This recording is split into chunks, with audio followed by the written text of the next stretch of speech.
This is your dream come true. This is my wife, Betsy. Hi, everybody.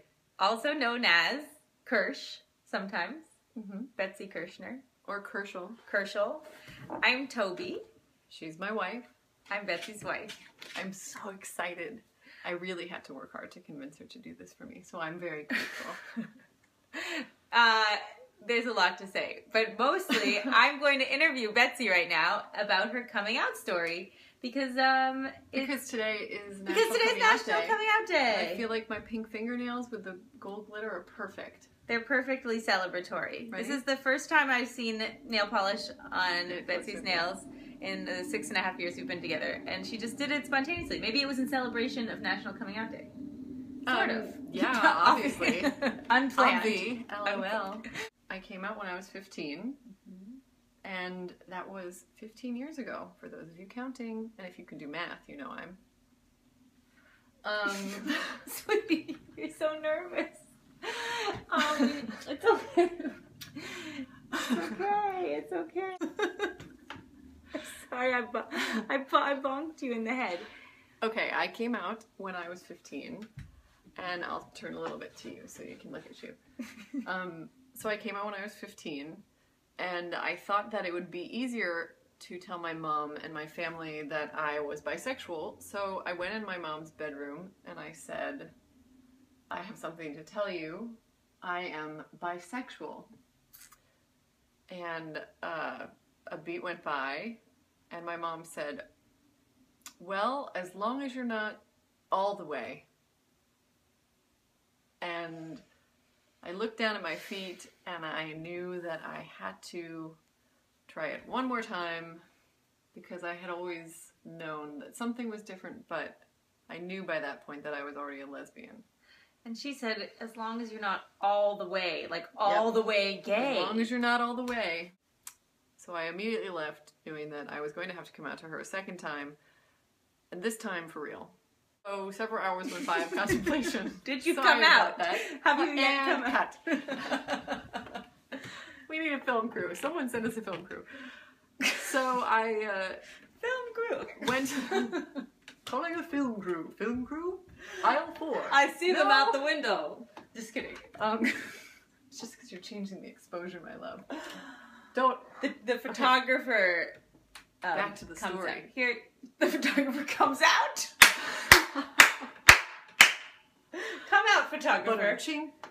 I decided I had to come out to my mom that night, so I picked up a worry stone that I had found, and I had in my room, like a really amazing, this round stone that I had in my room that I had from earlier that weekend. I had gone on a walk in the woods near my house, and I had found this rock, and so I was holding the rock in my right hand, and it was getting really sweaty, and because I knew I needed to come out, and I also knew I had to hold something. I was so nervous. It was really grounding for me to hold on to that rock, because otherwise I was going to be a mess, like all over my. I felt like I was going to melt. It was impossible. My knees were weak. I felt like I was going to throw up. I didn't even know what was going to come out of my mouth. So I walked downstairs, and my mom is sitting in the garage with my stepfather, and they're watching TV, and I come in through the door with the rock in my hand, and I didn't even give an introduction to the conversation. I walked in and I said flatly, "Can you turn off the TV?" And I wasn't even looking at them. And my mom said, "Sure, honey, what's up?" And I was still looking at her feet, or kind of in the floor in front of her. And I'm holding the rock, and the TV was off, and I said, "So, I've been talking about Gretchen a lot lately, and you know how I've been talking about her a lot?" And my mom goes, "Yes," kind of looking around the room. And I don't think I had any more oxygen left in me, so I said it really fast, and I said, "So Gretchen's not a lesbian, but I am."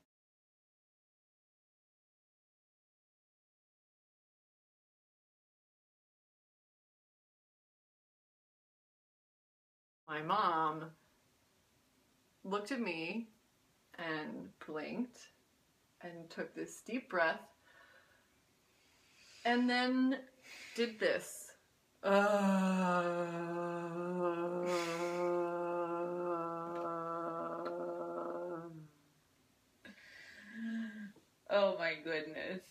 for what felt like a millennium of time. Or is it a millennia?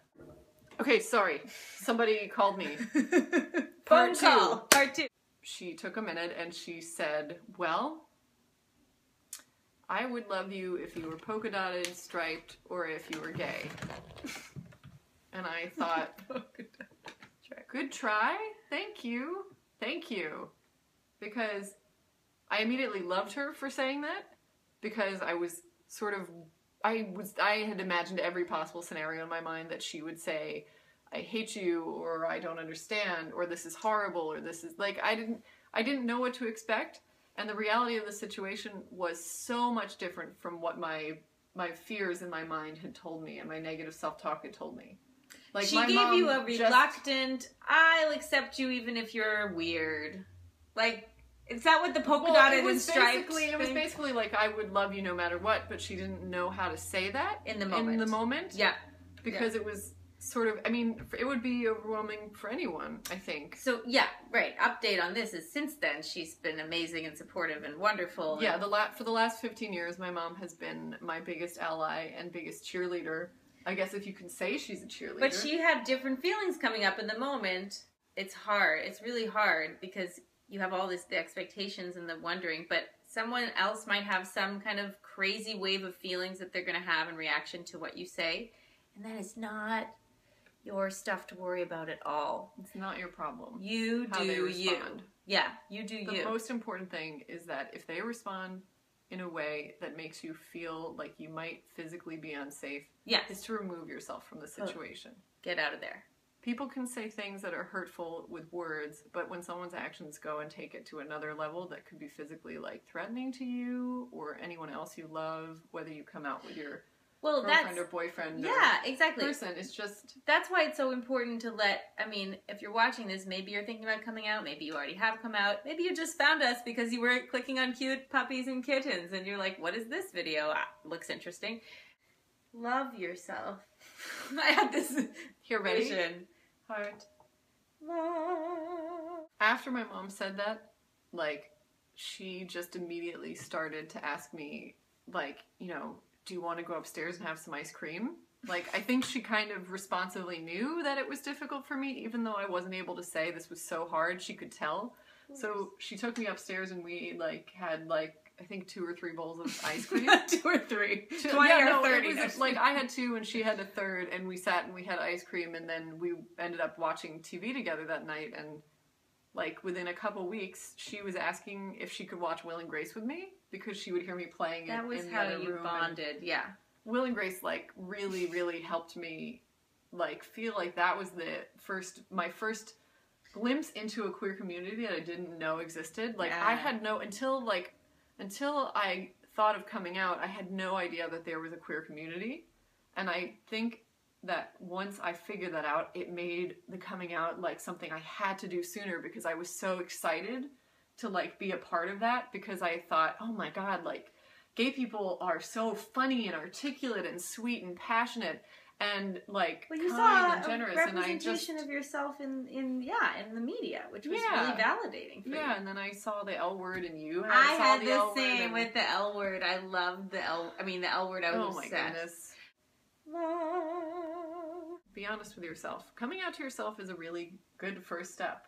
Like, self-acceptance is paramount. I love you, honey. I love you too.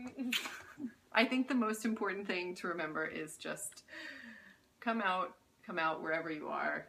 There's a community waiting for you, and they love you. You have a whole bunch of friends you don't even know you have yet. I wish you luck, and I hope that whatever you do fills you with joy and lots of pride. Bye. That's all for now.